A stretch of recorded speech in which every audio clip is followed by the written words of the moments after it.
Of recent, I have seen the ECOWAS introducing the anti-coup d'etat unit.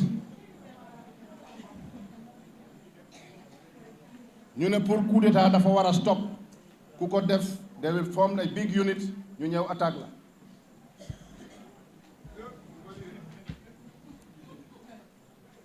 We are not in support of coup d'etat.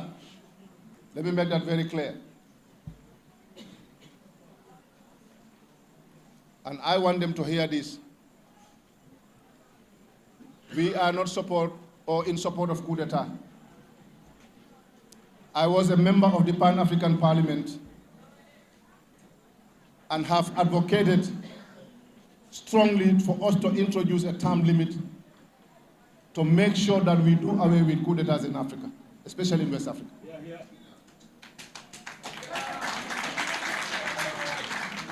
So meaning, I am not in support of coup d'etat. But I have a concern. Before setting up a unit or anti-coup d'etat unit in ECOWAS, isn't it time that the African head of states or the ECOWAS head of states look into the reason why there are coup d'etats? What are the root causes of coup d'etats? Let them put their house in order first before they set up an anti-coup d'etat unit. Let them put their house in order. And I believe their house is not in order. This unit is set up to defend them and to protect them only, nobody else.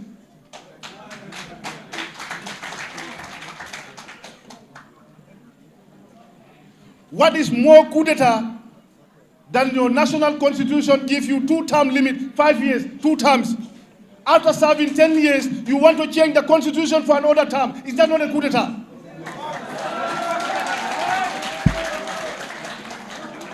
Because you feel you have the powers to do that. The soldiers have the powers to coup d'etat. That is also another coup d'etat. And they are living with them there. They are there. In the name of civilian, putting on mufti clothes, calling yourself a Democrat, when you loot all the resources of your country, mislead people, torture them, imprison them, burn their businesses to us, and you call that a democracy? Or a civilian rule and an illegally elected government? The leaders must stop lying to their electorate first.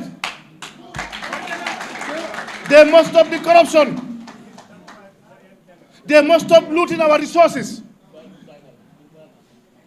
They must understand that they are not a better citizen than anybody.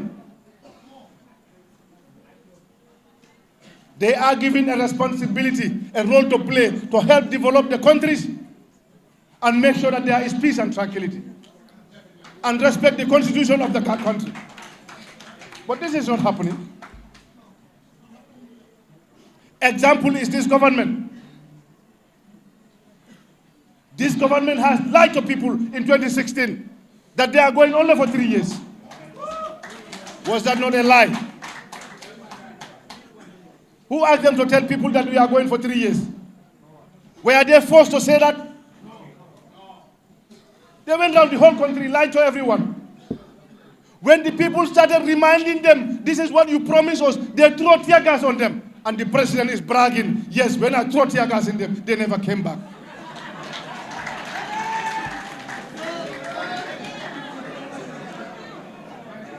Does that not anger the citizens? You throw tear gas on your people. Some of them are wounded and you stand out there and bragging that I throw them a tear gas. They never come back. That alone can anger the citizens. You promised the people you will have a security sector reform. It's never happening. The civil service sector reform is never happening. The Janneh Commission was violated before the end of the commission.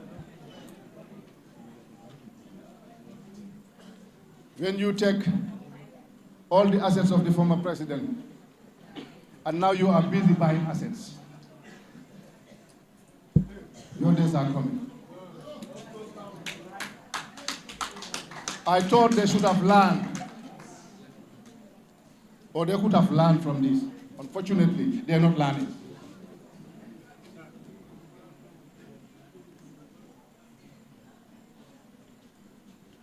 So before you create a unit to go against any attempt of coup d'etat, put your house in order, stop lying to your electorate, stop lying to your citizens, stop looting the resources of your country, stop corruption in your country.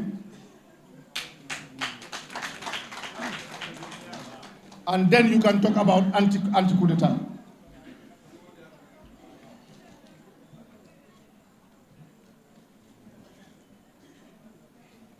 When Alpha Condé was killing his people in Guinea,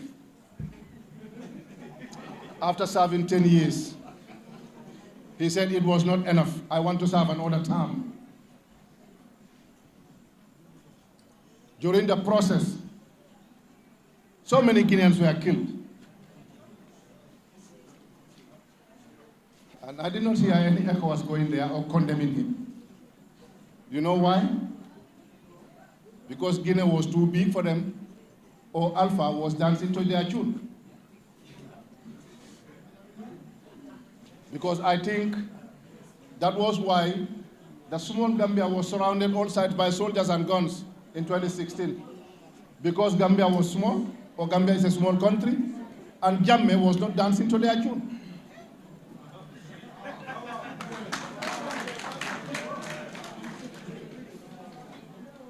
After the presidential election in Guinea, more than 300 Guineans were butchered, killed. No ECOWAS condemned him. No African Union condemned him. Instead, they pick up their phones and say, Monsieur le Président, félicitations, congratulations. That is the fair game that is happening in Africa. They can condemn Mali, they can condemn Guinea, they are soldiers. But the one in Chad, who has been given a red carpet for the African Union, was never condemned, and he's a soldier too. He's a soldier. They can give him a red carpet to the African Union. But the other soldiers are condemned for their attempt, or for their act.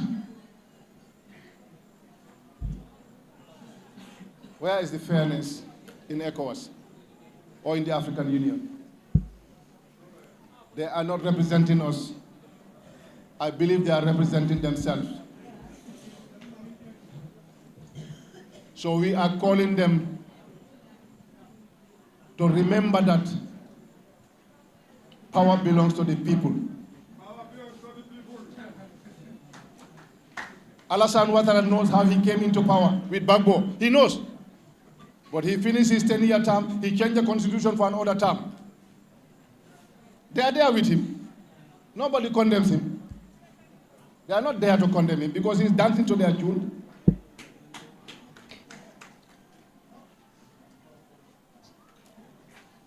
So I'm calling on ECOWAS to do the right thing. We young Africans, we are here watching, and we fear nothing. I don't have to be a president to be a Gambian. I don't have to be a president to contribute my quota towards national development. But I'm a proud Gambian and a proud African.